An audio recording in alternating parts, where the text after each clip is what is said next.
From Tally to Cali, it's time to wake up. Wake up, wake up.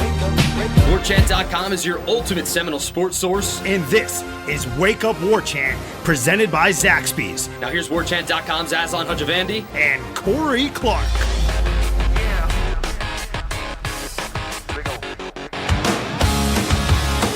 Wake up!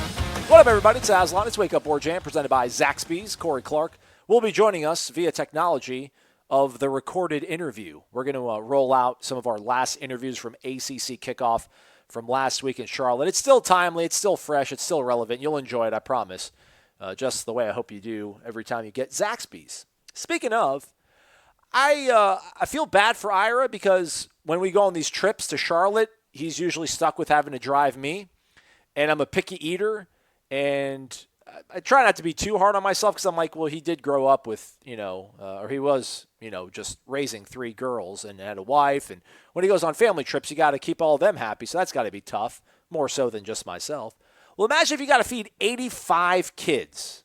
Okay, imagine you got to feed 85 kids, keep them all happy, especially when it's a reward. Like this is not just food for fuel. This is like enjoy it, let it nourish your body, your soul.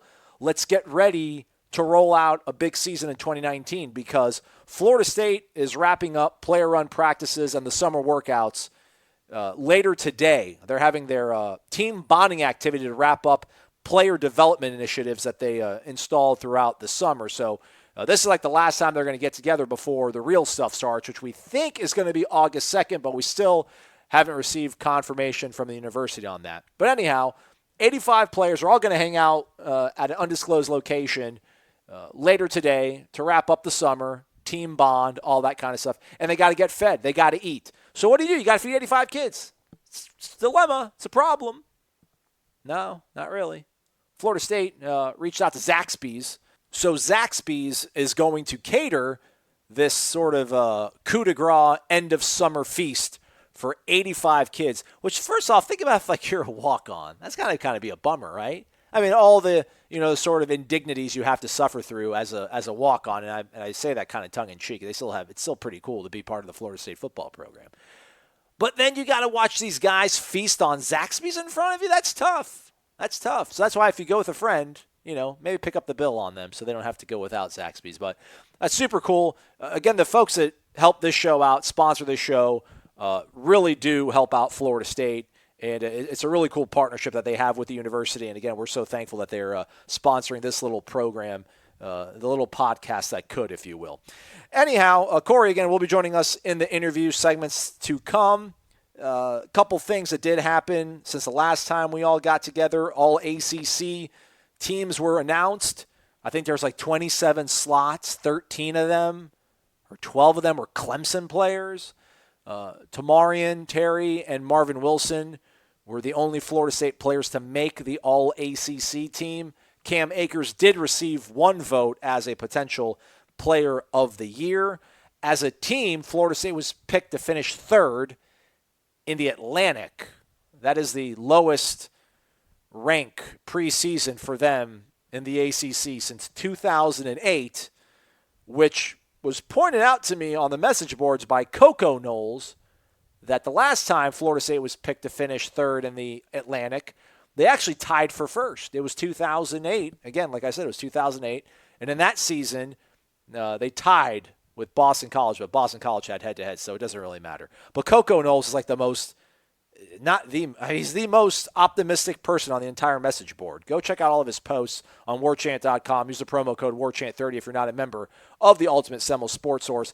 And while you're there, trending on the Tribal Council, there's a thread on there about a player who has not gained weight, and it is over 5 pages of grown men talking about a man's diet, what he needs to do, and the repercussions he should face if he doesn't comply.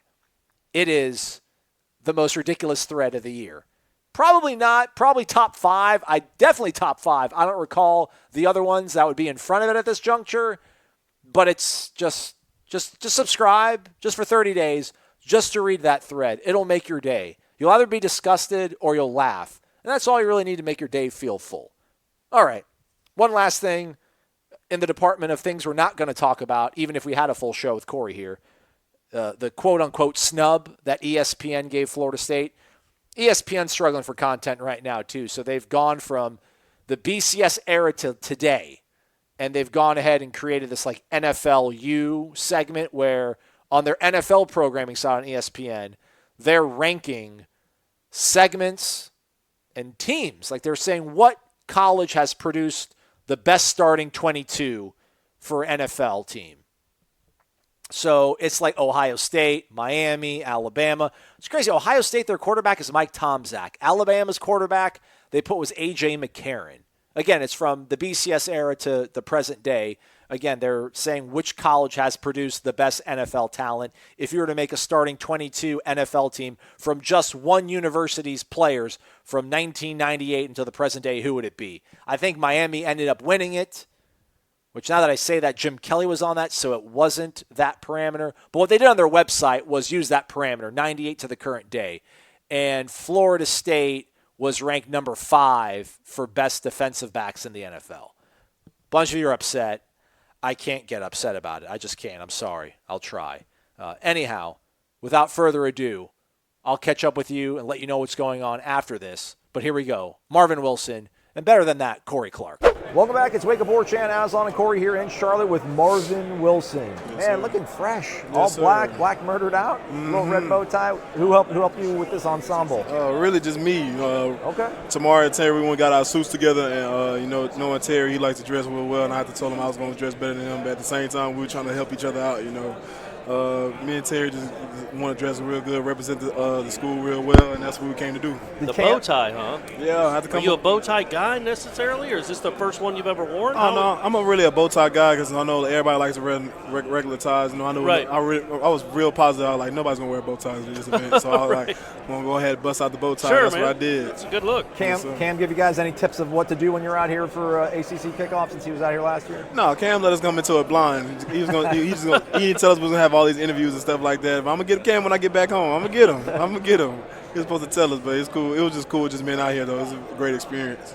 Marvin, there was such great optimism and enthusiasm around the team at this time last season. Things obviously didn't go the way they wanted to. How can you try to regain that, or do you not try to regain that optimism and hope it is just all about hard work right now? Right now it's all about hard work. It's coming out, waking up every day, going to the grind, going out and working our butts off each and every day, getting better. Guys coming in, not being satisfied, older and younger, willing to get better each and every day, taking coaching from our strength coaches or whether from our regular coaches and from the spring. Just taking everything negative and applying it in the right aspect, not just taking it as a bad way, but taking it as we want you to get better. And that's how everything has been for us. What's it like to be as strong as you are? Like, what do you walk into a room saying nobody's going to mess with me, man? No, they can't. I could throw 4 people out of this room. That's just the mindset you got to have each and every day. Going into the weight room or just walking around. What do you bench? Do you all max out on the bench? We maxed out actually yesterday. We actually not yesterday, Monday. We maxed out on bench, and I maxed out at 405. Okay, yes, all right. That's not where I want to be, but I'm getting close to it because I got to catch Robert Cooper, young, right behind me.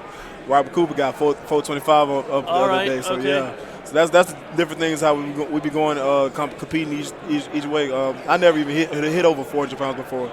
Oh, all right, okay. Robert Cooper actually came in and said, I hit 425 today, Marv. What you going to do? So I was like, oh, yeah, I got to get in the 400 club just because you tried me like that. And that's how it is with, like, me and Cam. Like, Cam come in and be like, your legs, you got little legs. I know your legs ain't strong. Boom, sets me out every day. We do power clean, squat, and everything. I actually hit my personal best with 525 on squat the other day because of Cam, just been pushing each other each and every day. And that's how our whole summer and spring has been. Is like we everything is competition. Everything you want to win it. Everything. Power cleaning, whether it's squatting, whether it's running, whether it's just anything. We're trying to beat each and everything. Aslan, are you in the 500 club for squats, or are you close? At my high school, they had 500 club, 800 club, but it was combined leg press and bench. Yeah. But I was so scrawny, I couldn't even get the 500, like combined bench and leg press. Well, what are you going to do? It was a sad time. It was a sad time. Marvin, going into the season, if everything goes well, this could maybe be your last season at Florida State. Is there any apprehension about changing the front and you and where your skills kind of line up with what you guys want to accomplish defensively, whether it's 3-4 or 4-3? Is this something that's a difficult thing to adapt to for you, or is it just natural? If anything, I think it adds value to my game, being able to play so many positions, so many different schemes. I think that add value to me, showing that I can go play for any defense, whether I do go on and just proceed my career in the league. It shows that I can play for almost any team, any scheme, any defense. Why 21? Because I'm a savage, 21 savage. That's how I rock. Is that true? No, Yes, that's sir. nice. So in the league, though, I don't think they let defensive linemen wear that. So do you have another number picked out? Oh, no, I've been talking to me and Roger have been talking a lot lately. We've been trying to change the rules. Oh, good, man. We're going to try to get that passed before I get up there, so, hopefully it's You going to be in just the text works. them and say, hey, man. No, I had the DM on Twitter. That's how it worked. Sure. So are you going to be the guy that's going to be the unsung hero and have to take on double teams, or are you going to be the guy that's going to wreak havoc and break through the double teams and make tackles for loss? I'm going to be the guy that's going to help us win the game. And that's the guy I want to be, whether it's either taking up blocks or making plays at the same time. It's whatever I need to do to win. So that's the type of guy I'm going to be this year. I'm going to be the guy that's going to help us win. When did I asked you earlier about when somebody told you had a future in football, and it was your brother, you said in the third grade.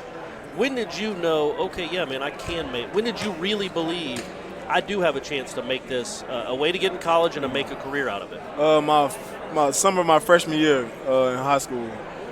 Oh, that early, Yeah, okay. that was, Why? What happened? What'd you see? What were you doing? It's just going through different camps, just getting recognized on like 24/7 rivals and Right. different things like that. It's just saying like, damn, I actually could probably make something out of myself with this. But you knew, you probably had your own confidence anyway. Mm-hmm. But what's it like? They come up and say, yeah, man, this guy's got a future? That's what really clicked for you? That's what, it wasn't even just really clicked for me, just going to camps and actually being able to go to like college camps and coaches actually getting their attention and actually like want to talk to me afterwards, telling me they're going to start recruiting me. Right. It's just having that, it's just the little things that really sparks a recruiting trail that just really got me believing that I really could do this for a living one day. Did you like the recruiting process or hate it, or a combination of the Combination of both. The beginning of it was so much fun, and the end of it, when we had to make a decision towards National Sunday, I don't wish that time upon nobody. Right. You have to call coaches, right? Or how did you tell the people that they didn't get your services? I just committed. That's how it was. That's the way to do it. That's the way to do it. I didn't know where I was going to like 5 minutes before anyway. So Is I that just true? Committed. Yeah. Wow. All right. Okay. So who is it down to? It came down to Florida State, LSU, and Ohio State. That's what it came down to. And when you woke up that morning, you still weren't sure? Still wasn't sure. So what happened in the 5 minutes? I don't know. I think Prince Osceola went and talked to God or something. And just gave me a little attention. Sure. That's exactly what happened. Marvin, you're talking about, the way you want to help lead this team and change things, and you've talked about you're socially conscious about things that are going on around you. You talked about, I think in the room with the other media members, about wanting to be able to walk well after you're done playing football. I mean, what has you so conscientious and just self-aware about everything that's going on around you at such a young age? I have a great coach named Odell that really just give me the game about life and football, and he's really broke a lot of things down to me to help me open my eyes about everything that's around me. And he really just showed me, been a great mentor about life and football. If you ever have a kid someday, would you let him play football? Yeah, most definitely. I'll teach him the right way how to play football, like how I was taught. When did you start playing? When was it the first time you played tackle football? Third grade. Good God. How much did you weigh? I don't even remember. Did you have to lose weight or anything? Did you have to put the garbage bag on? I didn't have to lose no weight. No, I was straight. I wasn't that big. I was still a big kid. And he said he played tight end some in middle school, right? Yeah, I played a little tight end in middle school, 8th grade. Funny part about it is me and Jalen Waddle receiver for Bama. Yeah, he was on our younger team. We used to scrimmage them in practice all the time. Oh, really? I used to give him hell. Any chance you can get on the line and be a tight end and goal line? I know Rhino, right? Rhino package. If you get goal line, y'all need to talk to Kendal. Okay. Sure. Tell him put me in slot receiver. Oh. Tell him give me a go ball because nobody can guard me, and that's how I'm gonna leave it like that. You just high point it. That's the key. Like tomorrow. Not even high point. I'm just run up under it because I'm be that far in front of the safety. That's sure, man. I'm sure. trying to tell y'all. I got you. See, Terry is the only one that really can vouch to know my real speed. Right. Terry's the only one. By the way, who is the fastest player on the team in your opinion? I know there's a lot, but who do you think maybe are the top 2 or 3? I couldn't give you an answer. No? I can't give you an answer. It varies. Who would be your 4x100 team? Like if everyone 4x100. All right, I could give you that. I'll probably go Terry, Pokey, probably Isaiah Bolden, and. Are you the anchor leg? Nah, I'm too fast. You be the shot put? I'll do 4x4. Oh, okay. Probably that last leg. I'd probably go with Monte Taylor or Cam Akers. Yeah, no, those are good choices. Marvin, you guys have been saying all the right things leading up to this day and into the season as it approaches. I mean, what has you feeling confident that it is going to click, that it is going to take, and things are going to change this time around? That our actions speak louder than our words this year. We're just saying that we're working, and guys are actually coming in and working. Guys are actually coming in and saying what needs to be said to teammates that aren't doing right, and they're getting right, and they're owning up, saying, yeah, you're right. They're actually showing that, yeah, you were right. I'm gonna do better. I'm gonna act better. I'm gonna show you better. That's the biggest thing that you can ever ask for as a teammate and one of the leaders on the team is seeing progression through our program. By the way, you were the #1 player on the WarChant.com Top 40 for 2019. It might not be the Bednarik, but that's a pretty cool honor. It's a great honor for me. That's a great honor for me. Any Who type was of two? award. Who was two? Black was James 2 or Terry 2? I think Terry was 2. Yeah. James 3. Yeah. Yes, Y'all got some good players on your team, man. Yes, sir. All right, we're gonna have some fun here. We're gonna go really quick. I'm gonna ask you rapid fire questions. Okay. Just give me the best answer you got. Marvin Wilson, what is your favorite class? Sports management. Okay. Do you have a celebrity crush? Megan Good or Megan Thee Stallion. Okay. Something about the Megans. My boys from Texas here, ribs or brisket? I might have to go brisket. Definitely brisket. All right, Hollywood wants to make a movie called Head Huncho, the Marvin Wilson story. What actor would you want to play Marvin Wilson in the movie about your life? Well, actor, probably let Terry Crews play me. Nice. What is the first thing you check on your phone after a game? My messages. Okay. If you could have... I feel like that's about the only answer, isn't it? Yeah, that's battery really, life? I yeah. mean, come on, Aslan, you can do better than that. Well, I'm saying like Twitter, Instagram? No, I'll stay off social media after the game. I never check it. Yeah, that's the best thing you've said on this I don't whole check interview. social media after I do my shows. People get all upset at me. If any musical artist in the world wanted you to do a guest verse for them on their song, who would you want to be a featured guest for? Since he's popping right now, I'm going to have to go with the Lil Nas Old Town Road. I have to hop on that. Oh, boy. Since he's just popping so hard, he's just going crazy right now. I think they'll get my name out more than any artist right now. Definitely. All right, you've got a professor in calculus class that's going to let you choose a partner to help you out on a calculus exam. What coach would you pick to help you out on a calculus exam? Definitely Coach Briles. Okay. Definitely. Aaron Donald or J.J. Watt? Oh, that's tough. That's tough.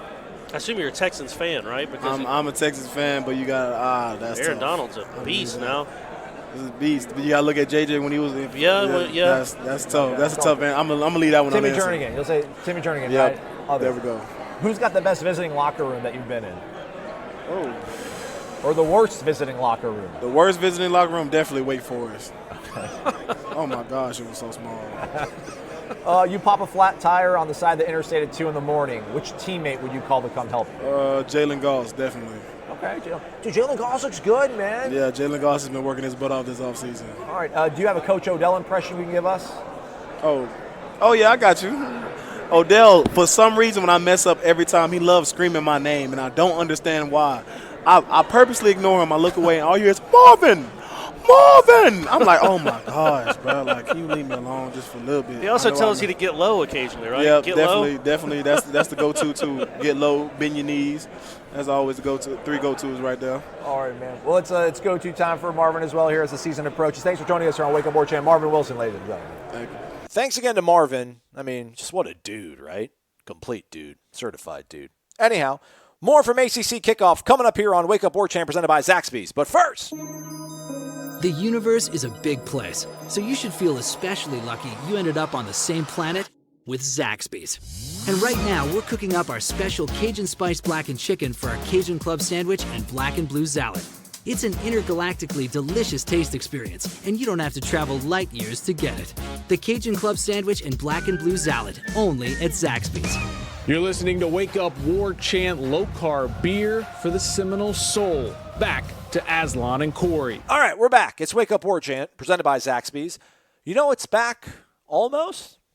Football season. Like the real, actual thing. It's almost here, folks. And if you don't have plans for the Boise State game yet, go to it. Watch the renaissance happen with your own 2 eyes. But maybe even more importantly, come party on Friday night because it's going to be fantastic. The event is called Spears and Cheers. This is a co-production between the Jacksonville Seminole Club, maybe one of the best clubs out there, as well as the Florida State University Alumni Association. So this is like the official pre-night party. It's going on over in Jacksonville Beach, Friday night, 6 p.m. at Surfer the Bar. You need a ticket to get into this one. Go to Seminoles.com/kickoff 2019. That's Seminoles.com/kickoff 2019 to get a ticket to this event. Not only is it going to be, a huge festive atmosphere because obviously the Jacksonville Seminole Club and the Florida State University Alumni Association. So, this is legit, folks. It's the real thing. They're getting together to throw this party. And then, hey, what could be better than that? Hanging out with Michael Langston, hanging out with Ira, hanging out with Gene, hanging out with your boy, Corey Clark. Maybe he'll do some shots. Maybe he'll sign some 8x10s. It'll be fantastic. Surfer, the bar. It's called Spears and Cheers, Friday night, August 30th, 6 p.m. Get your tickets. We'll all be there. Everybody's going to be there except for this guy, Dino Babers, because he's the head football coach at Syracuse. And you're like, why are you talking to Dino Babers at ACC Kickoff? Well, context. It's kind of cool to talk to other coaches, see what they think about, the same sort of stuff that Florida State's going through. But with Dino, what actually kind of worked out pretty cool was that we wanted Dabo. We couldn't get Dabo. Nobody got Dabo except for 3 people. So they gave us Dino Babers, and I did some real quick research, and it turns out Dino actually coached at Baylor. He was one of the first hires, or he was part of that first staff that Art Briles actually constructed when he got the job in Waco. So for a few years, Dino was in Waco coaching at Baylor along with our guy, Kendal Briles. So we got some insight that I think you'll all find pretty informative, and I'm going to stop talking. Here's Dino. Wake Up War Jam back at it here in Charlotte at ACC Kickoff. Aslan Corey here, joined now by Syracuse head football coach Dino Babers. Coach, thanks for taking some time out. Does this get any better? Can it get any better than this? Every year coming out here, just hanging out with everybody, talking ball. Talking season once again here down in Charlotte, North Carolina. Doesn't get any better. Doesn't get any better than this, does it? So you were born and raised in Hawaii? I was born in Hawaii. My dad was in the military. I cannot sit here and say I was raised in Hawaii. I was born in Hawaii, and then I started school in Norfolk, Virginia. Oh, okay. And then I graduated high school in San Diego, California. And then went back to Hawaii, right? Yeah, and then I lived in between those two places. I lived everywhere in the United States, and I went back to Hawaii for my undergraduate degree. Oh, all right, okay. It's not a bad place to live as an undergrad, I wouldn't imagine. Pretty good college years. It's tough. You're out there in Hawaii. They've got a football team. Somebody's got to go out there and play for them. Right. That's the best official visit, probably. Going out to Hawaii. Absolutely. Coach, I want to ask you just about your previous 2 stops, being at Eastern Illinois, then being at Bowling Green. When you inherited and what you walked into year one were real different situations, obviously. Eastern Illinois, I think it was a 2-9 season you inherited. Bowling Green, meanwhile, 10 wins. Mm-hmm. But you had success instantly at both schools. What allowed you to do that? What is the secret or the difference in turning around a down team or maintaining a good team when you step in year one? Well, I think the experience at Baylor University really helped. Baylor was the bottom dweller in the cellar, for ever. Yeah. And to have an opportunity to be there and turn that around and knowing what it took for us to do it, I think that really helped me with the Eastern Illinois situation of going. I think they had won 3 games the 2 previous years combined. 3 if you combine the 2 previous years. And just going in there and knowing what guys you needed. And a lot of times when you come into situations like that, there's guys that think that they're the most important guy on the team when they're really not. Right. And sometimes when you let some of those guys go, it really wake up or stirs the echoes. Mm-hmm. Oh, there you go. Come on, you're Syracuse coach. There you go. All right, I'm sorry. We got to play them every other year. Sometimes I have a flashback like they're in the conference. So the big thing is that you grab those young men and you let them know that there's a lot of ways to win football games, and you don't necessarily have to have every one of these guys to do it. That was the big thing at Eastern Illinois. When going into Bowling Green, those guys were champions. I mean, we walked in there, that was a championship team. And now it might have been more difficult because we wanted to win championships, and when we did our 2 years later, but we wanted to do it a different way. And after you take a team that haven't had success, and now they are successful, they're at the top of the mountain doing it a certain way, they don't want to change. and yet we had to go in there and change them. We won the conference our first year with our backup quarterback, lost the championship game. But our second year, then we won the championship game, which was really cool. So I really think the Bowling Green job was the hardest job that I've had so far. With moving to Syracuse, was it a combination of the two? Did it seem like it was in the middle of your previous 2 stops? What was that? What was the team like that you took over a couple years ago? The Syracuse team was like the Baylor team. The Syracuse team was like the Eastern Illinois team. It was not like the Bowling Green team. The Bowling Green team had guys that have won before. Right. Okay. Yeah. The Baylor team had no one that had – the seniors had never had a winning season. Mm-hmm. You know, when you went into Syracuse, there was guys that hadn't had a winning season, that had never been winners in college. I was in college 5 years, never played on a losing football team. I'm looking at guys that have been in college 5 years, and they had been on one winning football team, if I'm not mistaken. Right. And then they graduated out after the first year, and it went back to 0. That's difficult. But I thought that if we just were persistent and we stayed with it, I knew the formula. My coaches did a fantastic job, and we were really blessed. We had some things happen, and we were really blessed. But the senior leadership last year really took it upon themselves to make sure that was going to be a winning football team in 2018. And I can't thank them enough. The Dungies, the Zaire Franklins from the year before, the Jamal Custoses, those guys, the 3 technique, Chris Slayton, those guys willed it to happen, and they did a fantastic job. Dino Babers, head football coach of the Syracuse Orange, joining us here on Wake Up War Chant. Coach, you've mentioned now twice about your stint at Baylor. You coach under Art Briles, his son, now the offensive coordinator at Florida State.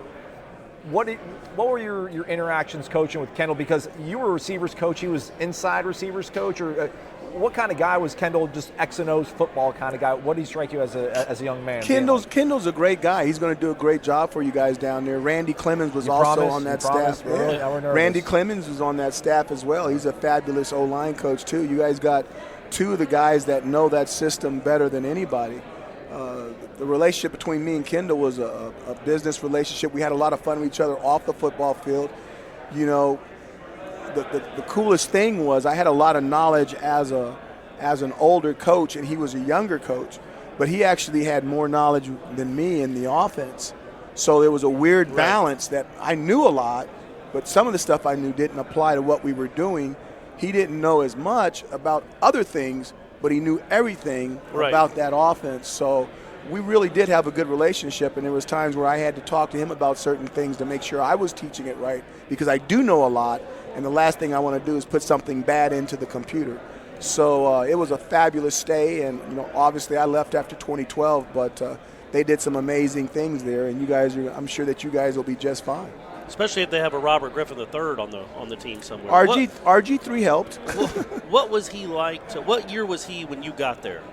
I was there when RG3, okay, I'm going to mix my years up, but I was there when he was a freshman and he came in January. So you were there on the staff? I was on the staff when he came in, and he did a fabulous job from January to the end of spring ball, and then he made tremendous growth during the summer. And I got a story to tell you. You want an RG3 story? Let's hear it. So, okay, I might get in trouble from this from the big guy. But the RG3 story is this: we're sitting there and we're debating on who should start the first game, because here he is, a redshirt freshman, and we had a transfer from another school from the ACC who had actually been in college football games before. So we're debating on who should start, and we had a staff vote, and we voted for the older guy. Oh. I did too. And the older guy played 3 or 4 drives and made 2 or 3 mistakes and put us behind by a whole bunch, and then we put RG3 in, and the rest is history. Yeah. So really, RG3 started every single game of his college career except for the game that the coaches voted for the other guy to start. So ever since then, perfect. No longer do you get the senior. They play the senior, play the older guy, bologna cheese. Yeah, we're gonna play the best guy. The old coach vote. Coach, we got to wrap you up. But last question I kind of had. back to Kendal, just is there anything unique? So many teams try to go fast and spread people out, but is there anything different about that specific offense what Kendal and his family have run for years? I'm not going to give that information out, A, because it wouldn't be good for you guys, and B, we're a cousin to that offense, and it wouldn't be good for us. I can just tell you right now, you guys are going to be better. Yeah. And you've got the personnel where you have an opportunity to get better very quickly. All right. Thank you very much, Head Coach. football coach Dino Babers of the Syracuse Orange. Best of luck, except for that 1 week. Obviously. Thank you, guys. Thank you for your time. Thanks again to Coach Babers. Corey actually wrote a column based on this interview that you just heard with a couple of other factors into the mix, and obviously the great prose and the insight and the humor that is Corey's signature on warchant.com. Check out that story. Again, it's over on warchant.com. Use the promo code WARCHANT30 for 30 free days of access to the ultimate Seminole sports source. That's it for today. We're coming back tomorrow. We're doing 3 shows in late July because who loves you? Again, we'll have Scott Satterfield, the head football coach from Louisville. We asked him about culture, what it means, is it really a big thing? But we'll have that interview as well as, more importantly, Michael Langston giving us the very latest insight into the upcoming Saturday night live recruiting event that will be at Doak Campbell Stadium this Saturday night, we think. I mean, it's called SNL, Saturday Night Live. I think it's going to be maybe when the sun's going down. Actually, it's not. It's going to be late in the afternoon. But anyhow, Michael will let us know who's coming, who might commit, who they can make up ground for, and where this class of 2020 stands right now, and maybe some long-term, long-range projections from Michael Langston. I'm Aslan. On behalf of Corey, everybody else with War Chant, thanks for listening. We'll be back again tomorrow. Have a great one. WarChant.com is the ultimate inside source for FSU football and recruiting. And now you can get in on the action for free for an entire month. WarChant.com is offering a risk-free 30-day trial subscription. Get full access to the #1 website covering the Seminoles just by entering the promo code WARCHANT30.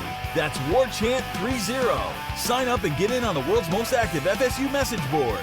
Receive breaking news, stories from our award-winning staff, plus get exclusive interviews and videos. Just enter the promo code WARCHANT30. WarChant.com, your ultimate Seminole sports source.